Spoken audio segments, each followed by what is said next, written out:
Marks சூழலியல் பற்றி பேசியிருக்கிறாரா, இல்லை பெரியார் சூழலியல் பற்றி பேசியிருக்காரா, இல்லை அம்பேத்கர் பேசியிருக்காரா?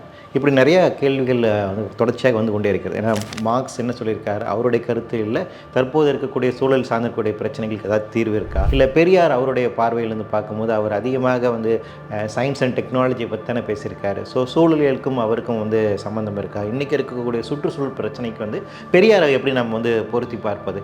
அதே போல் அம்பேத்கர் அவர்களுடைய கருத்துக்கள், அம்பேத்கர் அவர்களுடைய நீர் சார்ந்திருக்கக்கூடிய உரிமைகள், இதெல்லாம் நிறைய வந்து பேசியிருக்காரு. ஜாதி சார்ந்து நிறைய பேசியிருக்கார்.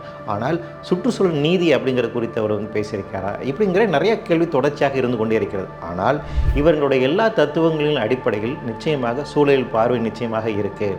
சூழல் சார்ந்திருக்கக்கூடிய எல்லா முன்னெடுப்புகளுக்கும் இந்த 3 தத்துவங்களிலிருந்து நாம் நிறைய உள்ளடக்கங்களை பெற்றுக்கொள்ளலாம் அப்படிங்கிற வாதத்தை வந்து முன்வைக்கக்கூடிய ஒரு முக்கியமான புத்தகம் எதுன்னு பார்த்தீங்கன்னா அரசியல் சூழலியல்.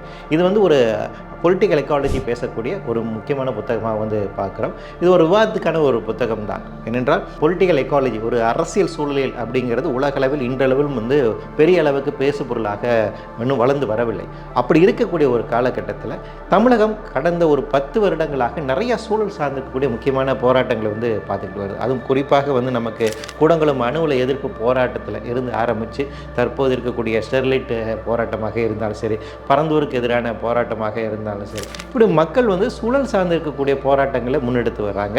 எந்த அளவுக்கு சமூக நீதிக்கு வந்து தமிழகம் ஒரு முக்கியமான இடமாக இருந்துச்சோ அதே போல் சுற்றுச்சூழல் நீதிக்குமே வந்து தமிழகம் ஒரு முக்கியமான இடமாக இருக்குது. அப்போ இந்த நகர்வில் சுற்றுச்சூழலை நாம் எப்படி புரிந்து கொள்வது? அது வந்து ரொமான்டிசைஸ் பண்ணப்பட்ட ஒரு விஷயமாக நம்ம வந்து பார்க்கதா, இல்லை அது மேல்தட்டு வர்க்கத்துக்கான ஒரு விஷயமாக வந்து பார்ப்பதா, இல்லை அது வந்து ஒரு அலைகள் சார்ந்திருக்கக்கூடிய விஷயமாக பார்ப்பதா அப்படிங்கிறதெல்லாம் ஒரு பக்கம் இருக்கின்ற போது, இன்னொரு பக்கம் வாழ்வாதாரம் சார்ந்திருக்கக்கூடிய பிரச்சனையாக இதை வந்து பார்ப்பது, அடிநிலை மக்களுடைய பிரச்சனையாக பார்ப்பது, விளிம்புநிலை மக்களுடைய பிரச்சனையாக இதை பார்ப்பது. அப்போ அவர்களுக்கான அரசியலோடு சுற்றுச்சூழலை வந்து பேசுவது என்பது காலத்தின் தேவையாக இருக்குது. அந்த வகையில் அரசியல் சூழலியல் அப்படிங்கிறது ஒரு முக்கியமாக இருக்குது. போவில நண்பர்கள் சார்பாக அரசியல் சூழலியல் அப்படிங்கிற ஒரு புத்தகமே வெளியிட்டிருக்குது. நம்ம இந்த புத்தக கண்காட்சியில் வந்துட்டு போவில நண்பர்கள் அறை வந்து 395 கிடைக்கும். எனவே இந்த புத்தகத்தை நீங்கள் வந்து வாசித்து உங்களுக்கான கருத்துக்களை, மாற்று கருத்துக்களையும் விமர்சனங்களையும் வந்து முன்வைக்கலாம்.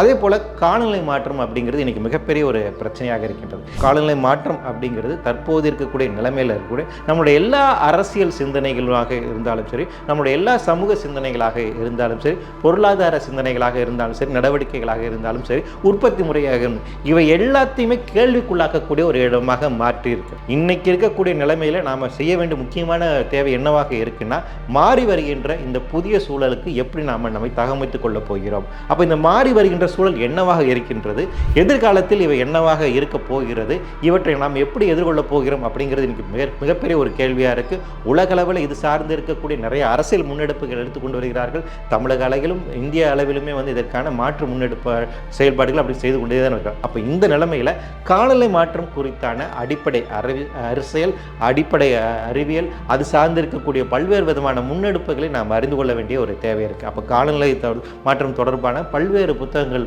போலி நண்பர்கள் சார்பாக வந்து பதிப்பிச்சிருக்கும். இவையுமே இந்த புத்தக கண்காட்சியில் விற்பனைக்காக வைக்கப்பட்டுள்ளது.